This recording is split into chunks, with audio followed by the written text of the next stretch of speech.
नमस्ते। आज हम एक बहुत जरूरी मुद्दे पर बात करने वाले हैं। ये भावनात्मक रूप से थका देने वाले रिश्ते और लोग, इसके क्या संकेत होते हैं? जी हाँ, ये एक ऐसा टॉपिक है जिससे शायद कई लोग जुड़ पाएंगे। बिल्कुल।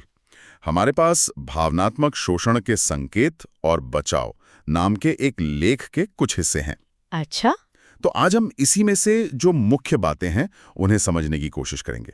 मतलब कैसे कुछ लोग हमारी सारी एनर्जी वो खींच लेते हैं और इससे कैसे निपटें। हाँ, ये समझना बहुत जरूरी है। कभी ऐसा महसूस हुआ है किसी से बात करके कि बस एकदम ड्रेन हो गए, जैसे सारी जान निकल गई हो? ओह हाँ, बिल्कुल होता है।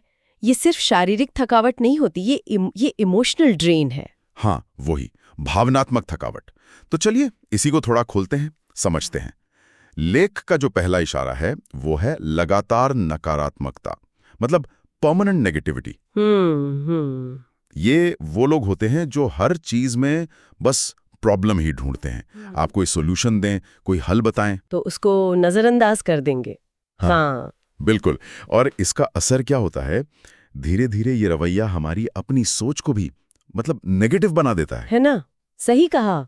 और इसमें जो दिलचस्प बात है ना, वो ये है कि नेगेटिविटी फैलती कैसे है। ये सिर्फ बातें नहीं है। अच्छा। हाँ, ये एक तरह से ऊर्जा का मतलब नेगेटिव एनर्जी का ट्रांसफर है। जो सुन रहा है उसकी अपनी पॉजिटिव एनर्जी कम होने लगती है। ओहो, मतलब ये सीधा असर डालता है। बिल्कुल। और यहीं से वो भावनात्मक थकावट, वो ड्रेन वाली फीलिंग शुरू होती है। समझ गया। अच्छा, और फिर दूसरा पॉइंट आता है एक तरफा बातचीत, मतलब वन साइडेड कॉन्वर्सेशन। हाँ, ये भी बहुत कॉमन है। एक लेख कहता है कि आप बस उनकी ही सुनते रहते हैं, उनकी दिक्कतें, उनकी लाइफ, उनके स्ट्रगल्स। जी, सारा फोकस उन्हीं पर रहता है। और जैसे ही आप कुछ अपना कहना चाहें, अपनी बात रखें, तो या तो वो टॉपिक बदल देंगे या फिर ऐसे दिखाएंगे जैसे सुना ही नहीं। हाँ, यही ये जो असंतुलन है ना, ये बहुत थताता है, बहुत ज्यादा। क्योंकि एक हेल्दी रिश्ते में तो आपसी लेन देन होता है ना। बिल्कुल, दोनों तरफ से सुनना, शेयर करना। हाँ, पर यहाँ तो बस एक ही तरफ से बातें आ रही हैं।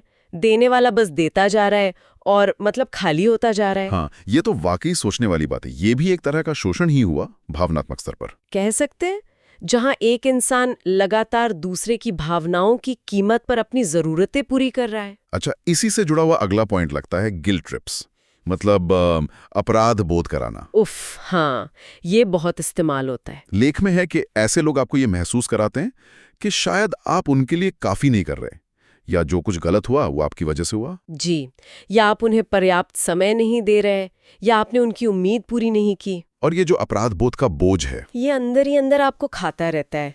ये एक जाल जैसा है जिससे निकलना मुश्किल लगता है, और ये बहुत बहुत थका देता है। और एक और जरूरी संकेत लेख बताता है, सीमाओं का सम्मान न करना, बाउंड्रीज की कमी। हाँ, ये बहुत बड़ा रेड फ्लैग है। मतलब आपका समय, आपकी एनर्जी, आपका पर्सनल स्पेस उनके लिए जैसे कोई मायने ही नहीं रखता। बिल्कुल, जैसे देर रात को बेवजह फोन करना। हाँ, या अचानक से कोई ऐसी मांग रख देना जो पूरी करनी मुश्किल हो। या फिर वो इमोशनल ब्लैकमेलिंग का इस्तेमाल करना। ये सब सीमाएं लांघना ही है। और ये सीधे सीधे अनादर दिखाता है ना। बिल्कुल। सीमाएं तो किसी भी स्वस्थ रिश्ते की मतलब नींव होती हैं। वो सेल्फ रिस्पेक्ट और म्यूचुअल रिस्पेक्ट बनाए रखने में मदद करती हैं। सही बात है। और जब कोई लगातार इन बाउंड्रीज को तोड़ता है, तो ये साफ संकेत है कि उन्हें आपके इमोशनल वेलबींग की परवाह नहीं है। तो इन सब चीजों का नतीजा क्या होता है?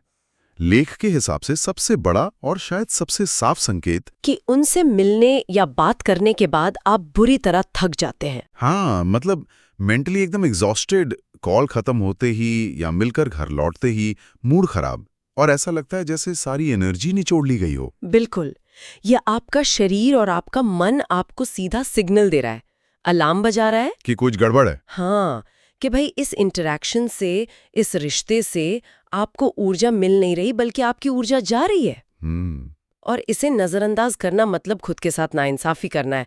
ये एक चेतावनी है कि अब कुछ बदलने की, कुछ करने की जरूरत है। तो फिर सवाल उठता है कि इससे निपटा कैसे जाए? हाँ, लेख क्या तरीके बताता है। पहला कदम तो शायद वही है, सीमाएं। हाँ बिल्कुल, सबसे पहला और सबसे जरूरी कदम अपनी सीमाएं तय करना।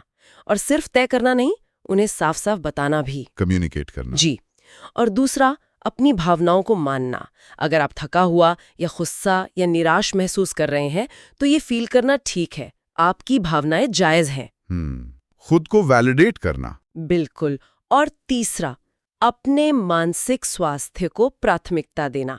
लेख में भी यही सुझाव है कि ऐसे लोगों के साथ अपना समय सोच समझकर सीमित करें। मतलब जानबूझकर थोड़ा डिस्टेंस बनाना पड़ सकता है। हाँ, अपनी देखभाल के लिए, खुद खुद वो को जान लो। बचाने के लिए। ये एक जरूरी पॉइंट है। यस, निश्चित रूप से।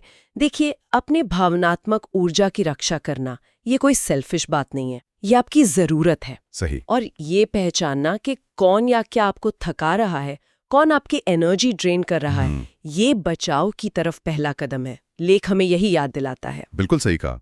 और जैसा लेख में एक लाइन है, आपकी ऊर्जा आपकी संपत्ति है। जो लोग आपको थकाते हैं उनसे दूरी आपके विकास के लिए जरूरी है। क्या खूब कहा है, बहुत पावरफुल बात है ये। हाँ।